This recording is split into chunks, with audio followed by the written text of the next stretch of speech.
नीतीश कुमार एक बार फिर से एनडीए का हिस्सा बन सकते हैं, जिस तरह के संकेत मिल रहे थे सूत्रों के हवाले से यही बड़ी खबर आ रही है कि नीतीश कुमार एक बार फिर से बीजेपी के साथ जा रहे हैं। और यह बहुत बड़ा अपडेट है क्योंकि बिहार की राजनीति में हो रहे इस महाबदलाव का असर आगे राज्य ही नहीं बल्कि केंद्र की राजनीति पर भी पड़ेगा, क्योंकि इंडिया गठबंधन जिसके शिल्पकार खुद नीतीश कुमार थे, तो नीतीश कुमार खुद अब अपने गठबंधन जो उन्होंने बनाया था उससे वो बाहर चले जाएंगे और दोबारा एनडीए का हिस्सा बनेंगे। बीजेपी और जेडीयू में समझौता हो चुका है। सूत्रों के हवाले से इस वक्त की बड़ी खबर आ रही है। दिल्ली में गृह मंत्री अमित शाह के घर पर बैठक हो रही है। बैठक में जेपी नड्डा भी मौजूद हैं और यह माना जा रहा है कि समझौता हो चुका है। कुछ दिनों पहले संकेत मिलने लगे थे। क्रोनोलॉजी को समझिए। क्रोनोलॉजी ये कि ललन सिंह को पार्टी अध्यक्ष पद से हटाया गया और हमारे दो सहयोगी इस बड़ी खबर पर हमारे साथ बने हुए हैं, रविंद्र कुमार और प्रशांत झा। प्रशांत, जब ललन सिंह को हटाया गया था तब हम लगातार ये बात कर रहे थे कि क्या ललन सिंह को हटाया गया है ये आगे आने वाले किसी बड़े कदम का संकेत है, वो बात सही साबित हुई है? देखिए चंदन, जब ललन सिंह को हटाया गया था उसी समय में ये तय हो गया था कि नीतीश कुमार कोई दूसरी पटकथा लिखेंगे, क्योंकि ललन सिंह के रहते हुए वो महागठबंधन से अलग नहीं हो सकते थे, क्योंकि इंडी गठबंधन में ललन सिंह को ही कन्वेनर की जो टीम बनी थी उसमें शामिल किया गया था। और आपको याद होगा कि जब दिल्ली में बैठक होनी थी कन्वेनरों की, तो उसमें नीतीश कुमार ने ललन सिंह को शामिल होने से मना कर दिया था और पार्टी के जो जनरल सेक्रेटरी हैं और बिहार के जो मंत्री हैं संजय झा को उस बैठक में शामिल होने के लिए भेजा गया था।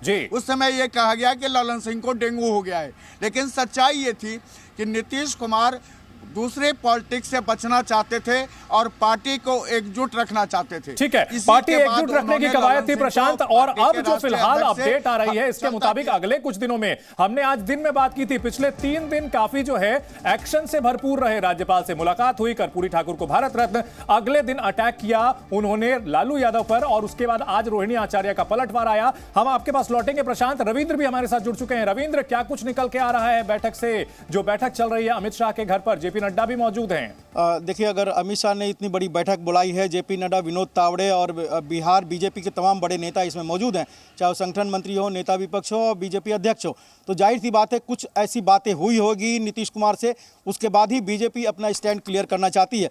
और एक बात और मैं बता दूं कि जो बीजेपी जो नीतीश कुमार के सबसे करीबी, जिनका नाम अभी आपने भी लिया, वो पिछले 3 दिन से दिल्ली में थे और जाहिर सी बात है वो दिल्ली में जब थे तो कहा यह भी जा रहा है कि उन्होंने अमित शाह से भी मुलाकात की और बीजेपी के तमाम बड़े नेताओं से भी मुलाकात की और उसके बाद ही ये पटकथा पूरी तरह से फाइनल हो चुका है।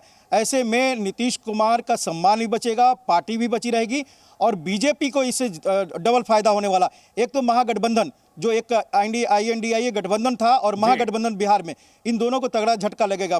राहुल गांधी बंगाल जाने वाले हैं, वहां ममता छोड़ दी, बिहार आने से पहले नीतीश कुमार अलग हो गए, तो कहीं ना कहीं ये INDIA गठबंधन के लिए बड़ा तगड़ा झटका, ये मास्टर स्ट्रोक बीजेपी का। और ऐसे में 40 का जो सीट है वो बीजेपी अपने खाते में लाने की कोशिश करेगी नीतीश कुमार के गठबंधन से। और नीतीश कुमार, जाहिर सी बात है, नीतीश कुमार इतना बड़ा दांव अगर खेलते हैं तो उनको भी कहीं ना कहीं कुछ चाहिए। ऐसे में उनकी पार्टी जो टूट के कगार पर थी वो बचेगी और भविष्य में हो सकता है कि नीतीश कुमार राज्यसभा में आए और केंद्र में मंत्री बने या राज्यपाल बनाया जाए। लेकिन सबसे प्रायोरिटी जो बीजेपी के जो सूत्रों से करना है, सरकार से ज्यादा वहां विधानसभा भंग हो, वो प्रायोरिटी है बीजेपी की। ठीक है, तो सरकार से ज्यादा ये जरूरी है कि विधानसभा भंग हो। प्रशांत, आने वाले दिनों में क्या कुछ अपडेट अभी दिख सकते हैं? हालांकि सब कुछ सूत्रों के हवाले से है। क्या हो सकता है? क्या विधानसभा भंग हो सकती है? क्या कुछ शर्तें हुई हैं? किन सीटों पर लड़ेगी बीजेपी, कितने सीटों पर जो है जेडीयू लड़ेगी? क्या कुछ जानकारी मिल रही है सूत्रों के मुताबिक?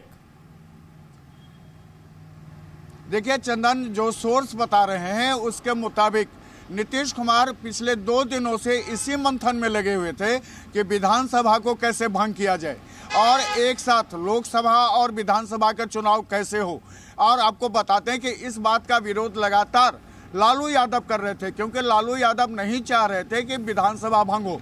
और जो विधानसभा भंग करने की प्रक्रिया है उस प्रक्रिया को भी पूरा करने के लिए नीतीश कुमार के लिए जैसे ही बीजेपी ने अपने दरवाजे खोले हैं, तो ये मान लीजिए कि बीजेपी और जेडीयू, बीजेपी भी चाहती है कि बिहार में विधानसभा भंग हो और फिर से एक साथ यहाँ पर चुनाव हो, क्योंकि तभी राम नाम का फायदा मिल सकता है, तभी जो नया ये कोलिब्रेशन बनेगा उसका फायदा हो सकता है, वोटों को पोलराइज किया जा सकता है और बिहार में 40 से 40 सीटों पर जीत का दावा हो सकता है।